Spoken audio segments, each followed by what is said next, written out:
I'm Will Noonan, and you're listening to Tom Clark's Main Event. This is Daddy Show. Step off.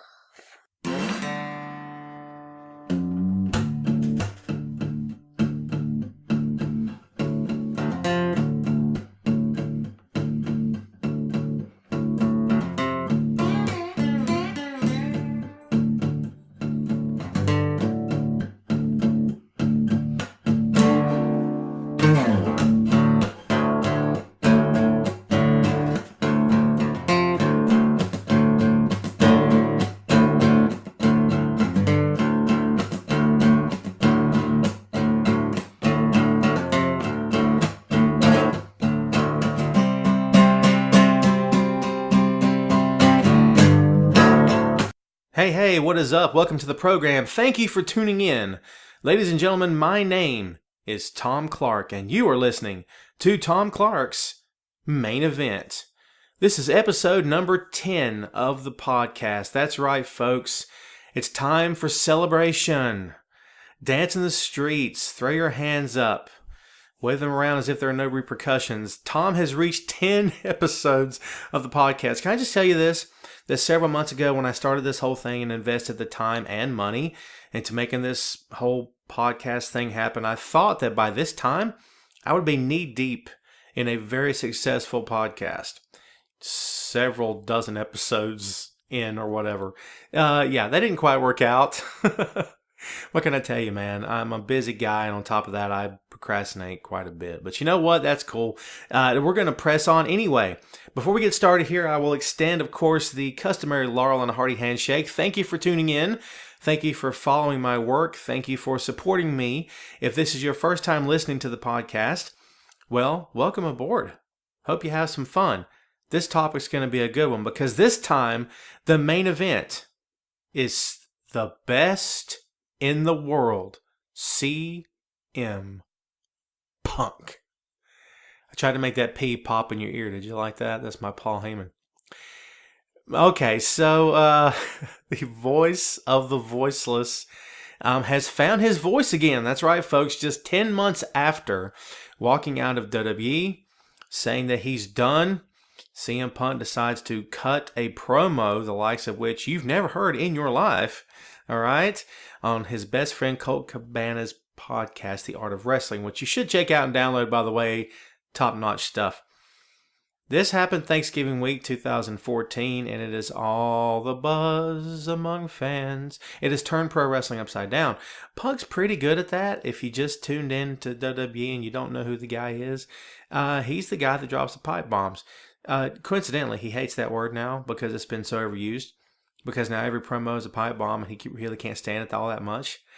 But folks, what else are you going to call this? This was epic. This was one of those moments that if he cut this thing on camera, it would have been, oh my God, are you watching this? It's one of those things where you call your buddies and say, dude, you've got to watch this. What do you mean it's on DVR? Get home and watch it right now. It's just one of those things, man. Punk just has that ability. Punk has that natural ability to draw you in. Punk has that natural ability to connect with the crowd, which is what made him all this money during the majority of his career in WWE. It's what causes him to be considered, yes, the best in the world for a lot of fans out there who truly believe that is exactly what he is. He just has that certain intangible. He has what Dusty Rhodes had. He has what Stone Cold had. He has that ability to reach through the television and to grab you, okay? You could have been tuning into Raw, been bored out of your mind. You could have been half asleep. You could have only tuned in to see The Rock for whatever silly reason you may have. But the moment that Punk's on TV, he will get your attention, okay? And he has that ability. Well, guess what? That ability has not left him. He has went and done it again. The guy that shoots straight from the hip has done just that. And, everybody's, ticked off. Everyone's ticked off, man. Triple H is supposedly ticked off. Vince McMahon is apparently maybe not too happy. Fans are mad at him. You got all this talk going on online. A lot of stuff being said about Punk since he did all this on Cabana's podcast. And it's messed up. The whole thing is messed up. This is one guy with one story to tell. And in my opinion, he's being vilified in the pro wrestling media for telling it. Here's the funny part to me, man, is that 10 months ago when CM Punk took, by the way, can you believe it's been 10 months? I had no idea. It's been almost a year since CM Punk, decided to go back home. And in that whole time, everyone, okay, within that company, outside of that company, on the dirt sheets, on the blogs, on the websites, pro wrestling writers like yours truly, I've written about Punk a lot, man. I wrote about Punk a lot before he left. I've written about him a lot since he left. And I've written about Punk. There's a great possibility I've written about Punk more than I've written about anybody else, with the exception of maybe John. Possibility. Okay? Because the guy's so easy to write about. I often have people ask me, what is the most fun you have when you write a column? Well, the most fun I have when I write a column is that when I get to write about guys that I enjoy watching. Okay, you throw me a subject of a guy that I don't care for too much in the ring. I don't care for his work. I don't care for his character. It's hard for me to get through a piece. Okay, I'll get through it and I'll make it as good as I can. But at the end of the day, if I'm not feeling it, this might tick some people off. Punk's made everyone mad. Why don't I just go ahead and join the fray? Let me throw this at you really quickly here. When it comes to what we do in our own little corner of the business as pro wrestling writers / analysts, I often compare us to the guys in the ring in as much as I have to sell myself, okay? I have to make you believe in what I'm saying. I have to make you believe in what I'm doing. If you don't believe in what I'm doing, guess what? You're not going to care about me, which means you won't follow me. You won't comment on my work. You won't listen to my podcast. You won't read my stuff. You won't care who I am. All right. So it's up to me to make it as entertaining as I possibly can. It's easier for me to make my stuff as entertaining as I possibly can when I get to write about guys I enjoy watching. And yes, I enjoy watching CM Punk. It's not always been the case. When he was first brought in by the company, I, like a lot of other people, said, wow, this is all you have? This is the guy I've been hearing so much about? Ooh, like I didn't see, it was nothing personal. I didn't dislike him, but I thought, wow, this is all there is? Wow, it's unreal. He grew on me because I kept watching him work, and I kept watching him, and he started working against better opponents, and suddenly it became, man, dude is good. I remember telling a friend of mine at the time, I said, what do you think about Punk? And he's like, I think Punk's growing on me. I said, yeah, me too. Because a month prior, we just had the conversation. I don't really care about this guy. But Punk has that effect on people. He's not one of those guys, in my opinion, that the moment, if you've never seen him, that the first time you ever see him, oh my God, he's amazing. I don't know if he strikes people that way. I think it's more of an appreciation of what he brings to the table over a period of time. He's very good in the ring. He's lights out, in my opinion. One of the best performers of his generation. And at any point during his run after the summer of Punk in 2011, he was a top guy in WWE. You can argue that all you want to. Tell me I'm crazy. Tell me Cena's the man and you bow down and worship him, whatever, and kiss his Reeboks or whatever it is he's wearing in the ring. It's fine. I don't even care. The fact is that there was one guy, to my knowledge, that outsold John during the last 3 years on merchandise sales. That was Punk. What's the excuse that people use, that company uses for not turning Cena heel? Because no one can outsell John. Punk did it. Was Punk the top guy? That's another podcast for another time, okay? But what we're talking about is the voice of the voiceless, the best in the world. And by the way, his run with Heyman, I'm bouncing around here, folks, I apologize, but his run with Heyman to me is by far one of the best I've ever seen. Not just from him and not just from Paul, but from anything that company has ever produced. It was so entertaining. It was so over. It was so funny. It was witty. It was clever. And it was serious all at the same time. It was really, really well done. And you can tell when guys are having fun, when they can relate to each other, when they can work well off of each other and bounce off of each other. And they truly did. And they were extremely good at what they did. They were two of the best on the mic at that time. At one time, and maybe it's hard for us to perhaps remember now, but at one time we had CM Punk, Paul Heyman, and Bray Wyatt. The trio from hell when it comes to getting on the mic and just knocking you out. Is there another guy in that company that can do that? Seriously, is there another guy that can make you go, oh my God, dude, did you hear what he said? That was amazing. I mean, Punk was the leader of that, in my opinion. He was the guy that, did you love him in the ring? Yeah, he's lights out again, lights out, great worker. But it's when he picked up the mic and spoke that he turned heads. And brother, he's turning heads right now. Again, it's one guy telling one story. You would think that he went to the airwaves and destroyed WWE. He ripped that company apart from top to bottom. He called names. He made wild accusations. He did this, that, and the other. Whatever you're reading about the reviews of the podcast, please stop reading that garbage if you haven't listened to it, and go listen to it. And then if you think he's a jerk afterward, fine. Think what you want to think. But before you go and crucify Punk, give the guy an opportunity to tell his side of the story. And, that there's that thing about, there's two sides to every story, Tom. You have to give WWE a chance to answer. Fine, okay, and they did answer. Vince answered, okay, and we'll get into that a little bit later on. But at the same time, for people to take a company's side over the performer, guys, come on. That, to me, is one of the most frustrating aspects of this whole thing. We're going to get into that. We got a lot to get to, but we're going to cover that here shortly. So, CM Punk, Colt Cabana, best friend in the whole world, okay? Punk could have took this story to anyone he wanted, right? He could have took this story to anyone he wanted anytime he wanted to. He could have contacted Bleacher Report. He could have contacted any website, Fox Sports, Sports Illustrated, Jim Rome. He could have done whatever you could imagine. The biggest platform in the country to tell his story. He didn't. He went on a podcast. He went on his best friend's podcast and he gave an interview. That's it, man. That's it.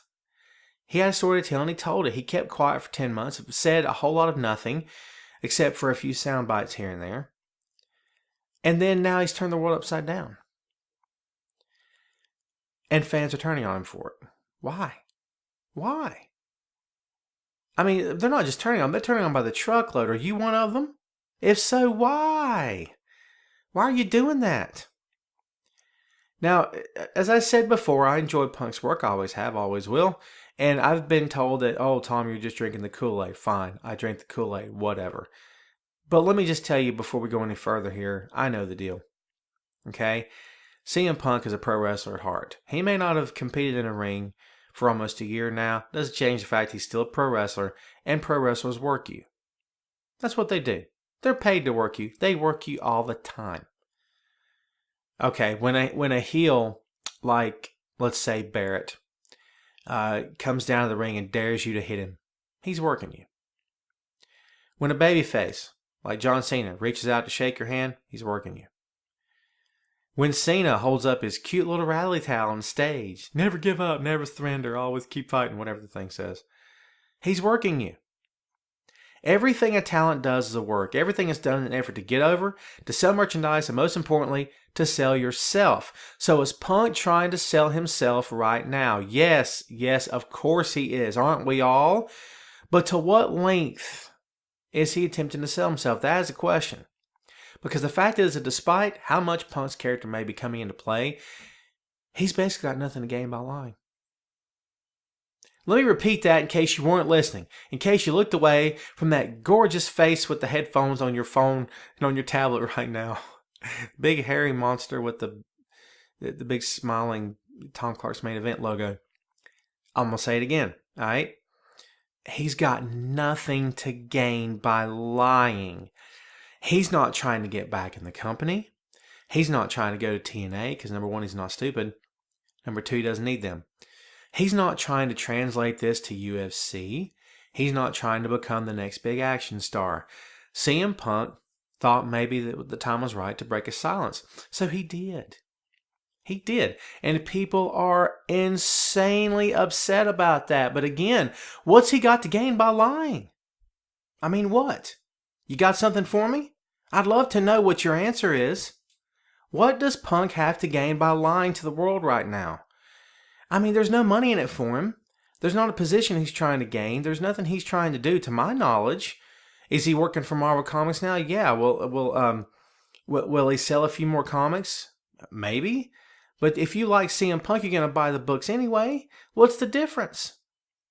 Can I just say that CM Punk, by the way, working for Marvel Comics is the amalgamation of two of the most awesome businesses in the history of this planet coming together. If you don't believe that, turn this thing off and don't download any more episodes because you're wasting my time. Comic books and pro wrestling. Can I just tell you, man, that for years as a kid I grew up, that's what I had in my life. I filled my life with pro wrestling and comic books. Funny, I still do that now. Even after X number of years, and now it's none of your business how old I am. Here's the point, folks. Is Punk working for Marvel now? Yes. Does he want to sell some books? Yes. Does Punk like to stir the pot? Does Punk like to be the center of attention? Yeah. Okay. Does that mean he's lying? It's like getting a criminal on the stand, okay, because the dude witnessed a murder, but because he's a drug dealer, he's lying. Okay, well, great. You know what I mean? He saw what he saw, but you don't believe him. So it's to me, it's sort of the same thing there, is that, because Punk is the way he is, because Punk's a jerk, he's got an ego, he speaks his mind, because of all that, you don't believe him now. You don't believe him now. Really? Is that what we're talking about here, folks? That you just don't believe what Punk's saying? You think he's making the whole thing up? To what end? To what end is he making all this up? Do you even have an answer? Do you know why he's doing it? If he is, why is he doing it? He's doing it to make WWE look bad. He's mad at him. Brother, can I just tell you that WWE does a really good job of making itself look bad all without Punk? You really think that through all these years, WWE is bulletproof? That nothing anyone says sticks? That you just throw stuff against the wall and it just keeps sliding down? No, absolutely not. WWE has a powerful reputation, not just among fans that like the company, that enjoy the product, but among people that hate the business of pro wrestling. WWE has a reputation, and they always will. You think Punk's going to make it worse? Really? Because, man, if Punk's speaking and you give credence to it, here's the thing, you give credence to what Punk is saying, and you should, in my opinion. But the fact that other guys in the past have come out and said things close to what Punk is saying, and you look at them and go, he's just some guy, he didn't get anywhere. He didn't get anywhere, he's got sour grapes. You can't say that with Punk, right? Punk is not some guy that just almost made it. He's not some guy that was lied to and told you're going to be the main event star one day and he never got there. He was not a guy that was told, hey, you're going to win the championship and we're going to run with you, and then it never happened. They lied to him. This guy had it all. And then he walked away. Why? Did he walk away so he could lie to you 10 months later? You really believe that? I mean, you believe he walked away to lie to you? That he walked away from... God knows how much money Punk was making. He was one of their top earners. Well, I would have thought he was. If you listen to the podcast, you may find out differently, okay? But in my estimation, he should have been one of their top earners. He was one of their top draws. I mean, with the exception of Cena, maybe Orton. I mean, who would you rather see in the ring, Punk or Orton? I mean, honestly, when it comes to being innovative in the ring and doing different things, I mean... that was Punk that could keep you moving. Orton is such a mechanic. Do you know what I'm saying? He always has been. He always will be. Watching Punk was, Punk could work anybody and make them look good. I mean, Orton can to a certain extent, but again, if you see one Randy Orton match, you've seen them all. But Punk was at least keeping it fresh and keeping it exciting, keeping it dynamic in the ring. I mean, how many guys honestly can do that now and be entertaining all at the same time? So he walks away from this money. He walks away from the fame, the notoriety, the fans, the having his face plastered everywhere, being one of the WWE's top guys. And, why did he do it? Why did he leave? So he could lie to you. Here's what I'm having a problem with. You can doubt him all you want to, but to not even give the guy a chance, to not even give the guy the opportunity to maybe be right, they didn't fire him. They fired him after he walked out. If they had fired him, rewind for a second. If they had fired him 10 months ago and then this happened, okay, fine. I see your point. The guy's just got sour grapes. He's being a jerk. He's being whatever. Fine. All right. I'll roll with that all day long. That's fine. That's not what happened. And you have to know this. You have to know this. If he lies, if he slanders WWE in the least little bit, or anyone in it, he has to know there'll be repercussions. He has to know that Vince McMahon's company will rain down hell on his head the likes of which he has never seen before. They would have him wrapped up in litigation for years to come. He would have heard from WWE's attorneys within 24 hours of his interview. And at this point right now, we wouldn't be talking about whether or not we believe Punk. We'd be talking about just how much this was going to cost him in court. He knows that, right? I mean, this is not the case of one guy slamming another guy in a shoot interview, which is what Punk said he didn't want this to become, was a shoot interview. This is not, again, sour apples from a superstar that just never got his break and now is complaining about it. This is a former top guy who did it all, except main event WrestleMania, okay? Going live and taking his case to the people. Punk could have told his story to the highest bidder. He could have sat down again with Jim Rome, opened up about the company that he broke himself in half for, the same company that fired him via FedEx on his wedding day. My God, did you hear what I said? Fired him via FedEx on his wedding day. Punk could have asked for time on virtually any platform. Based on that fact alone, he would have got it. But he didn't. And by the way, if you haven't seen Vince McMahon on Stone Cold's podcast via WWE Network, go watch The Thing, because he's directly answered by Austin about Punk, and the first thing out of his mouth is an apology for terminating Punk on his wedding day. Funny how that never came up until Punk said it. But right out of the box, WWE has to correct itself. It has to correct their image in front of fans who love Punk and who are shattered and who are taken aback by what Punk said about the company. WWE had to put a good face on the situation and come back and say, oh, look, man, that firing thing, our bad. That was not intentional. Really? Come on. Come on. I know what you're thinking. Tom, you're too quick to believe Punk and you're way too quick to distrust WWE. Fine, I'm raging against the machine over here, man, in my chair behind my desk with my coffee. I am raging against the machine. I'm a keyboard warrior. I'm a rebel without a cause, okay? I'm a maverick. I don't care what you say, all right, about it. You can have your opinion too. The fact is, when you trust $1 billion pro wrestling company over the guy that breaks himself in half and put his life on the line, okay, spent time away from his friends and family, stayed on the road 300 plus days a year, sustained various different injuries through the course of his career, could have been killed at any given moment, all right, you would rather believe that $1 billion company over him? I mean, Punk's days of making money are not over. He's got life after pro wrestling. Don't feel bad for Punk. Punk's not a sympathy case. He's not asking for your sympathy. He just had a story to tell and he told it. It's up to you whether you believe him or not.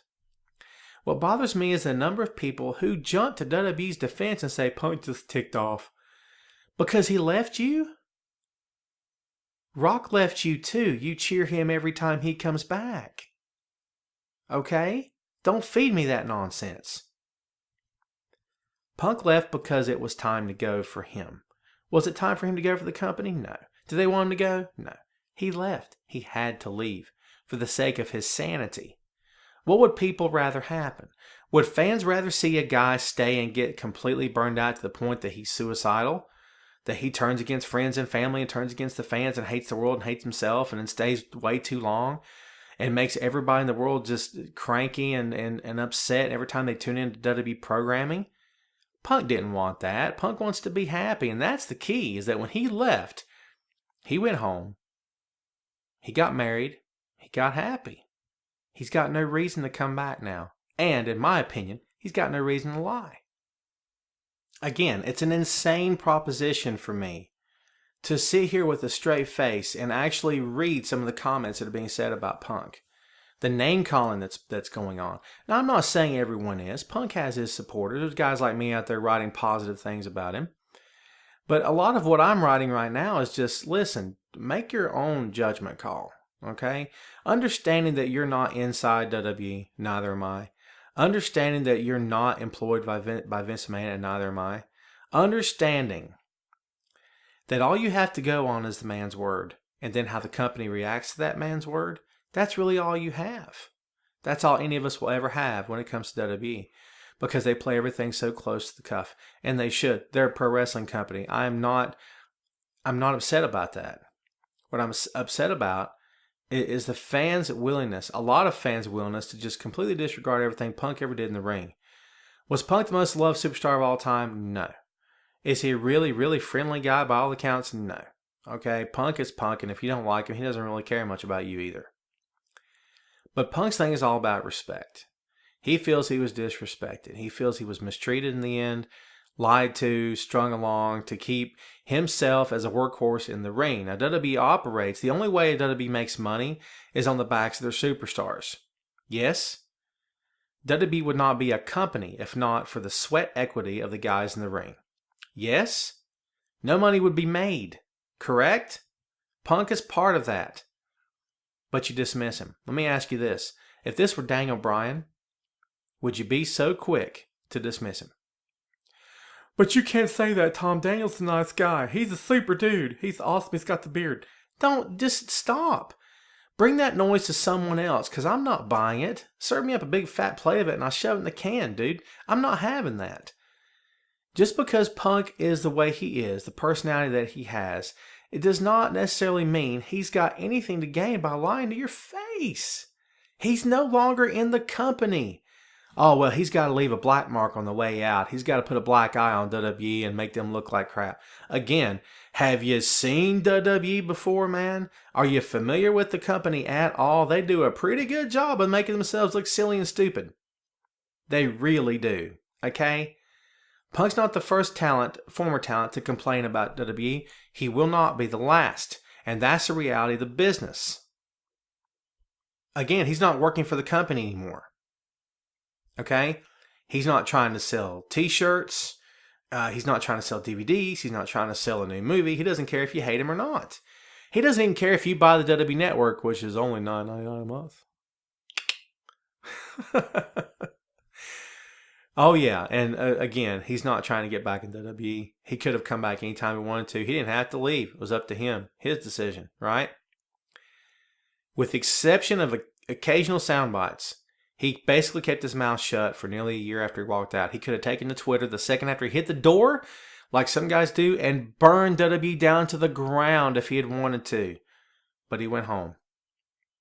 That's all he did. Okay?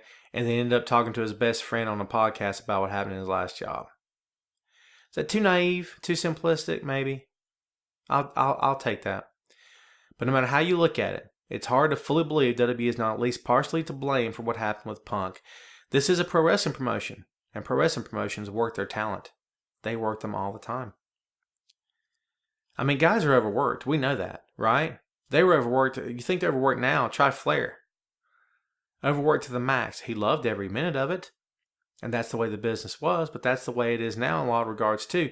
Do they have a more comfortable living? Of course they do. Did Punk have a great, nice, big, cushy van to travel around in? Yes, he did. Physically, do they take care of him? That's open for debate. Listen to the podcast, you'll find out. I'm not going to give all that stuff away. Who am I to sit here and give you a synopsis of what he said word for word? Give Colt Cabana that download. Go check him out. But at the same time, again, we're talking about what Punk brought to the table. What he did. Was he overworked? Yes, he was. The only breaks the guy ever had was when he was injured, and he came right back after injury like it never happened. Why? Because, well, apparently they were pushing him to come back soon. Is that a reason for him to cry like a girl? Of course not. They push everyone to come back. You want to know why? They don't make money unless they have matches. Do you understand? I mean, it doesn't matter what the WWE Network is doing. It doesn't matter how many promos they cut on Raw. The matches are what bring people to the table. You didn't pay $60 for a ticket to go see a live event to hear John Cena crack terrible jokes. If you did, turn off this podcast because I can't entertain you in the slightest. If you think that crap is funny, okay? That's not why people buy tickets. People buy tickets to see the matches. They get the promos because the promos are in addition to it and it's entertaining. They get the backstage stuff in addition to it because it's entertaining. But they want to see matches. Okay, run-ins are fine, scuffles are fine, brawls are fine, pull-aparts are fine, but they want to see the matches. And Punk gave and gave and gave and gave. Like a lot of other guys, he gave and gave and gave, and he was top-notch every single time out the gate. He was not one of those guys in the NBA that rides the pine and collects the league minimum. And when it gets in, he fouls out. That's not Punk. Punk was Jordan every time he stepped up to the plate. Every time. Every time. Punk killed it. Every time. Because that's what a pro does. And Punk is a pro. Always has been, always will be. That's who he is, folks. Don't you get it? Don't you see where we're coming from here? And the best guys, the top guys, are worked to the max. Was he overworked? Of course he was. Is he crying about it? No. He's just telling his story. That's the reality of the business. So WWE, like any other pro wrestling promotion, and by the way, they call themselves sports entertainment. WWE, for me, is always going to be a pro wrestling promotion. I don't care what they call themselves. I know what I see. I see a pro wrestling promotion. All right? They got their hands in a lot more stuff and a lot more irons and different fires, but at the same time, they are a pro wrestling promotion. That's who they are. It's what they do. And pro wrestling promotions lie to their talent. They do it all the time. WWE's no different. Do they tell lies to get themselves in trouble in court? Maybe not. But they lie enough to keep themselves going because they need the matches. They need these guys in the ring.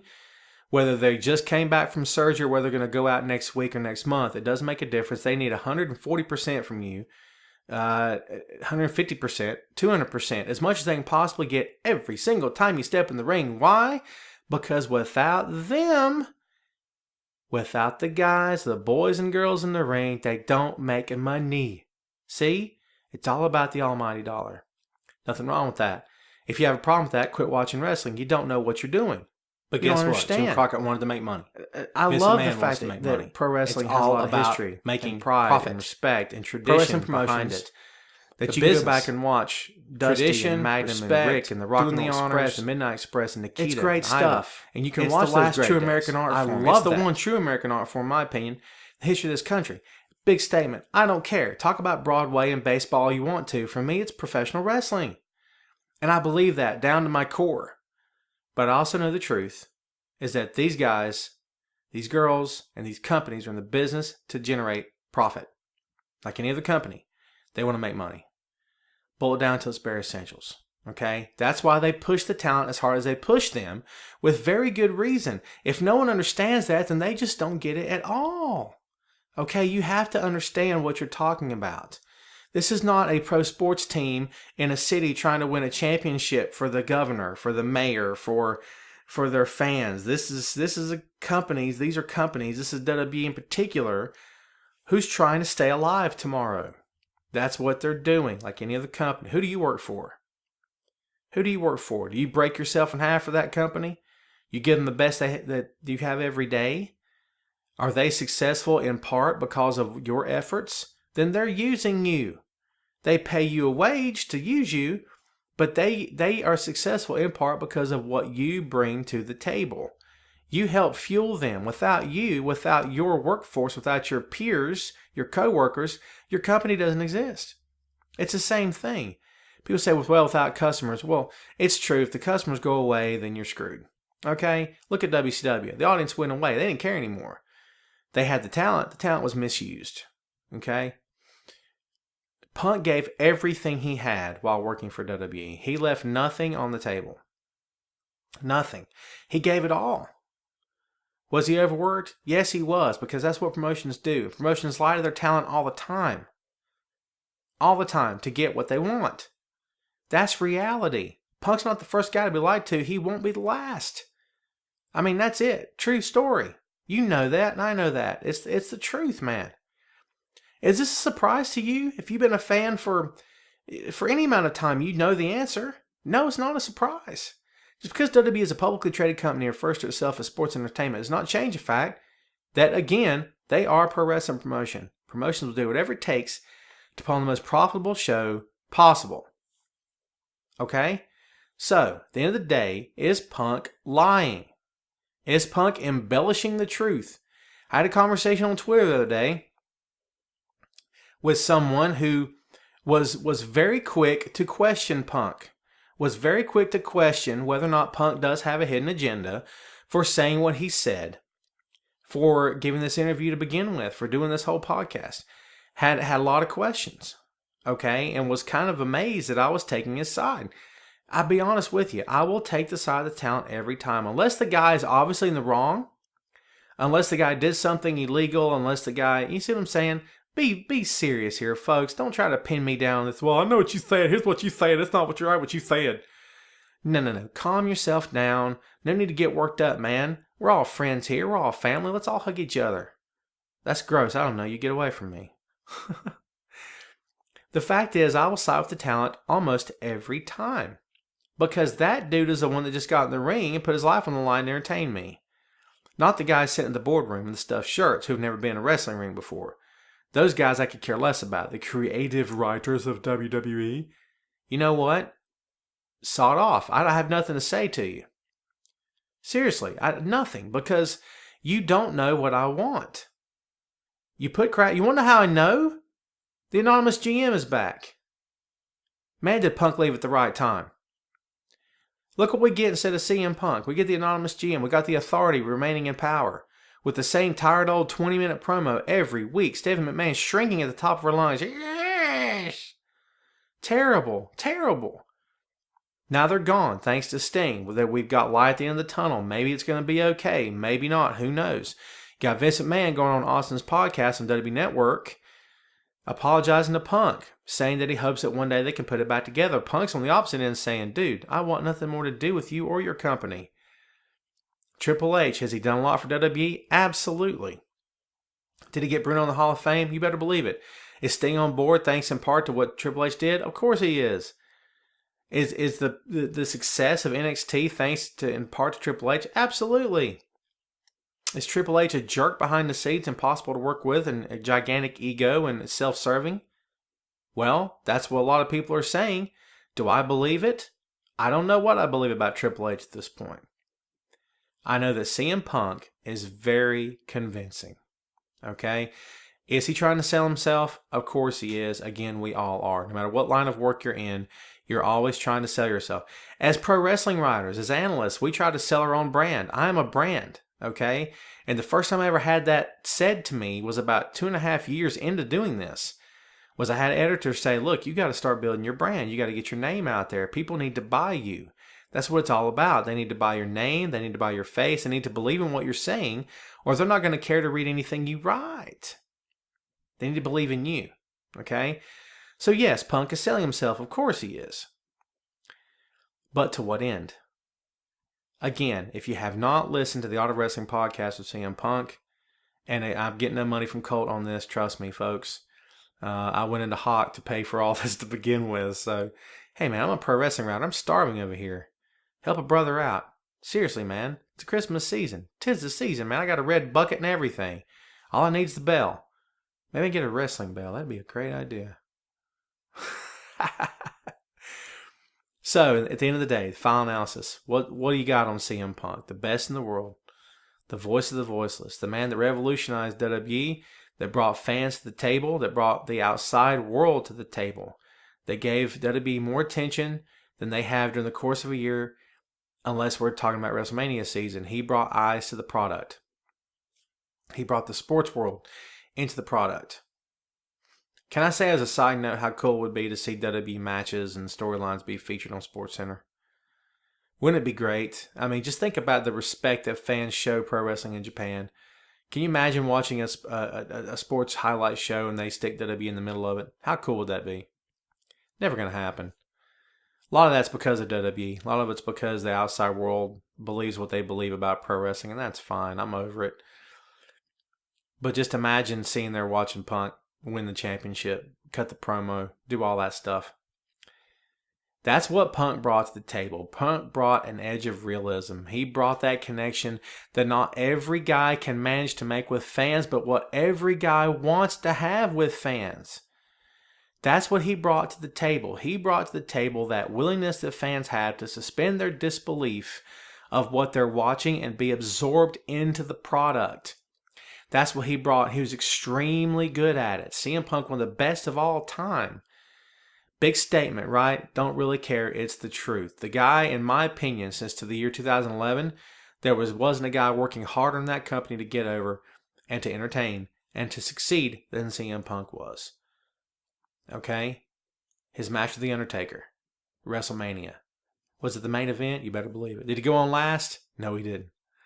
That's a point of contention in his podcast interview. You'll know it when you hear it. Okay?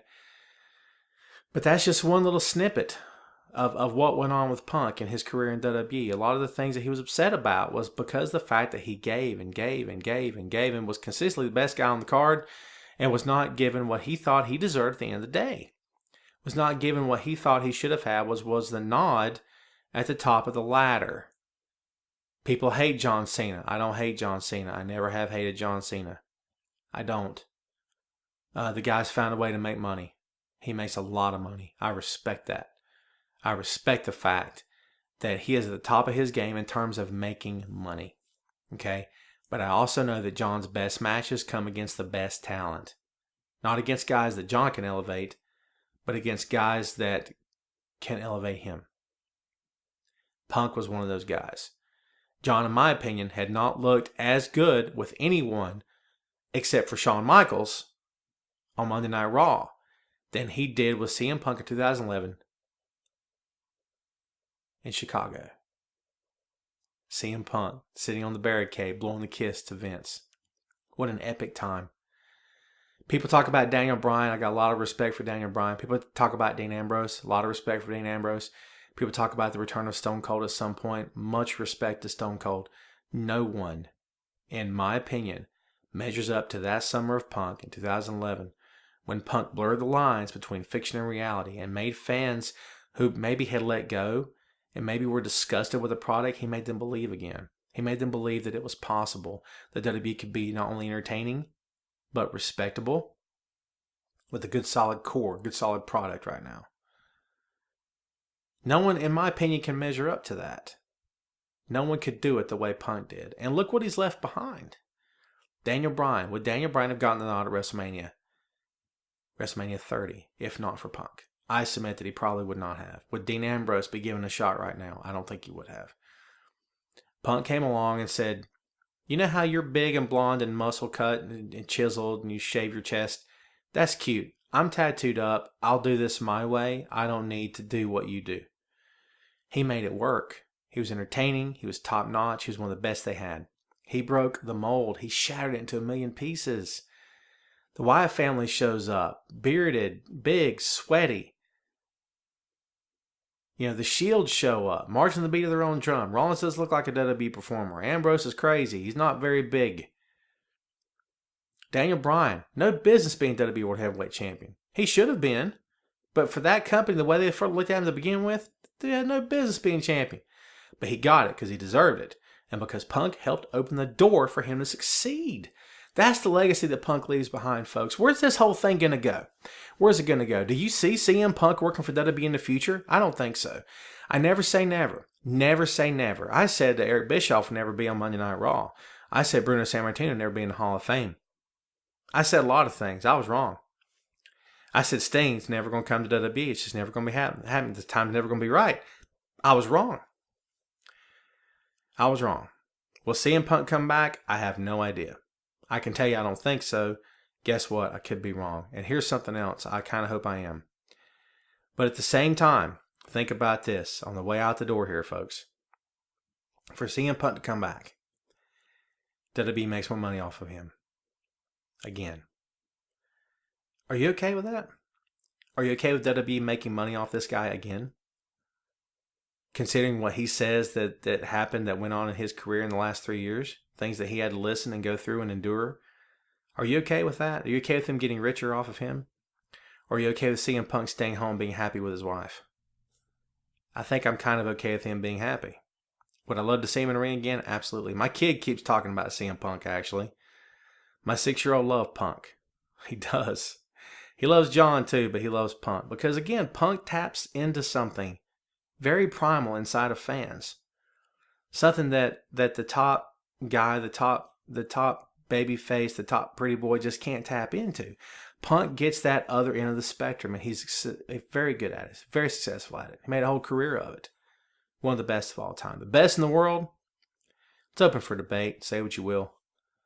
But he certainly is the best at stirring things up and getting controversy happening and getting people talking. He's done it for years. He's doing it right now because this podcast is blowing up. That's what I got for you, folks.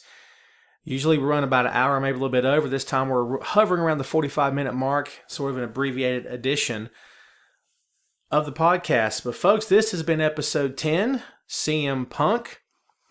A lot of the content from today's main event was taken from a piece I wrote for the Camel Clutch blog. If you'd like to read it in its entirety, go to camelclutchblog.com and look me up.